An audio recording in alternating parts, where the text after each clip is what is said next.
నమస్కారం. నా పేరు సాదియా అల్మాస్.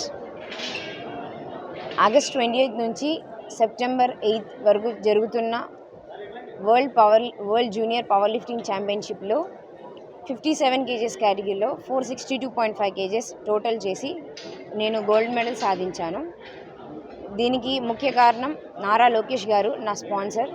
నాకు ఈ ఛాంపియన్షిప్కి వెళ్ళడానికి 3 లక్షలు స్పాన్సర్ చేశారు. అండ్ నా కాలేజ్ బాగా సపోర్ట్ చేసింది. కేఎల్ యూనివర్సిటీ అండ్ మా parents, friends and family members అందరు నాకు బాగా సపోర్ట్ చేశారు. And Andhra Pradesh power lifting state association కూడా నాకు బాగా సపోర్ట్ చేశారు. I thank to all the members for supporting me.